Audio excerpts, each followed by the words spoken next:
Remember the definition of an agent of influence: a person in position of authority or power who can influence public opinion or policy in Russia's favor. Is there any question in your mind that Donald Trump has done that? He has kissed Putin's ring. He has kowtowed to him. He has, when Russians put bounties on American soldiers in Afghanistan, and those soldiers die, Trump does nothing about it. He refuses to push back on Putin. And as I said, the people I talked to for this book on the record, and the people I've talked to for a podcast I've done based on this book called Whirlwind, on the record, former heads of the CIA, former chiefs of Russian operations at the CIA, former FBI counterintelligence agents, Trump's own national security advisor, H.R. McMaster. They say that Trump is aiding and abetting Putin. Why? Why, okay, is the great mystery of our time. Yes. Why does he do it? Why does he bend his knee to Putin? I raise the question of why, and I have several theories about it. I'd love to hear it. A few days ago, my old newspaper, the New York Times, published details from Trump's tax returns. You read that story? I did, all of it. Trump owes, he's personally on the hook, okay, hundreds of millions of dollars. Mm-hmm. The grand total is $421 million. He is on the hook for about 3/4 of that, personally, not the Trump organization. To whom does he owe that money? And who will help him pay it back? Now, you know about security clearances, right? Mm-hmm. You're ex-military. I do. You know something about how the world works. There's levels to it. What is the number one red flag for somebody who's getting a security clearance? Financial challenges, financial difficulties. Okay. And the reason for it is motivation, meaning you will be desperate to make a deal that may be. Worse than that, look, the Russian intelligence services are very good at penetrating financial institutions. Okay. They have a very close and very illicit set of relationships with Deutsche Bank, the German bank that loaned hundreds of millions of dollars to Donald Trump after his sixth bankruptcy when no one else would touch him. Okay. They know who Donald Trump owes that money to, and they can hold this over his head. Compromising information, compromat, as they would put it. So that's one theory of the case. There's another theory of the case, a little less scary, perhaps. An agent of influence, what does he do? He's not stealing secrets. He's using his influence to affect public opinion and public policy. And by the way, this is not my definition. This is the definition in the American Counterintelligence Handbook. Putin has flattered him. Putin has given him political support, openly and covertly.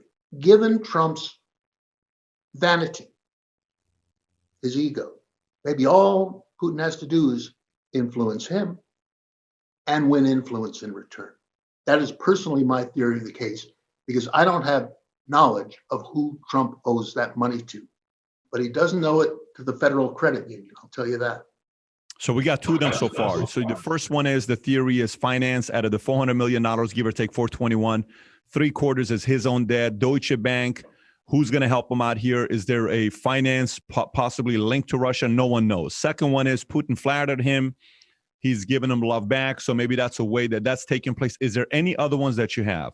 Donald Trump first went to Moscow in 1987. He had a Czech wife to whom he was unfaithful and a pronounced taste for Slavic women. None of that matters. He was trying to build a luxury hotel in partnership with the Soviet government across Red Square from the Kremlin. If the KGB didn't put a target on his back at that moment, we got a bridge here in Brooklyn that connects with Manhattan. Would you like to buy it? It would have been criminally negligent of the KGB not to target Donald Trump at that point. And we won't know the answer to the question of why Trump behaves this way until the CIA recruits the guy in the Russian intelligence service who has seen a thick file that says D. Trump on the cover. But I guarantee you that file exists, and that file has existed since 1987. Okay, so that's a different angle. He went there in '87, so wanted to build a hotel in partnership with Soviet government. It's behooves the KGB model of a regime to hold them accountable without getting anything in return. I can see that part. Okay, is there any other ones that you haven't outside of those three? Okay, so that hotel, that luxury hotel in Moscow, Trump was still trying to build it in 2015 and 2016 when he was running for president. He was going to make a lot of money off that hotel. He was looking at $300 million, which is about the sum of money that he's personally liable for on debts that are coming due 2-3 years from now.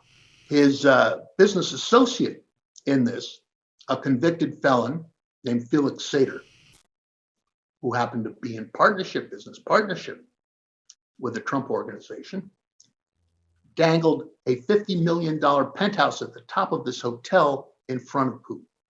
Throw it in, deal sweetener. Donald Trump said at the time when he was running for president that he had no business interest in Russia, but he did. A major business interest that if it had gone through and he didn't become president, which looked like a pretty good bet 4 years ago, right? It would heal him financially, this deal. And he was asked about it. Do you have any business interests in Russia? He was asked about it on the campaign trail. And he said, no, I have no business interests in Russia. Why is he lying? I don't have an answer to that. Is it because he lies for sport? Because he likes to engage in what he calls truthful hyperbole? Or did he have something to hide? These are questions that I explore in the last chapters of this book, and they need to be answered. Now, you'll recall that in the spring of 2017, Donald Trump fired the FBI director, Jim Comey. And he said on TV with Lester Holt on NBC News that he'd fired him because the FBI was investigating the connections between Team Trump and Team Putin in the 2016 campaign. This set off a rather large red flag at FBI headquarters. The Bureau, the FBI, had just been decapitated. Why? Trump told them why. It was because of the Russia investigation. So at that time, it took about 12 days, the time between Comey's firing and the appointment of Robert Mueller as the special counsel, with a very limited brief to look into connections between Team Trump and Team Putin. Mueller never looked at his financials.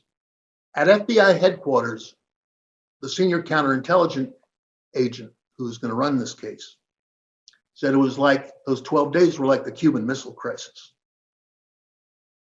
The difference was that the Cuban Missile Crisis lasted 13 days and it had a happy ending because the FBI set out.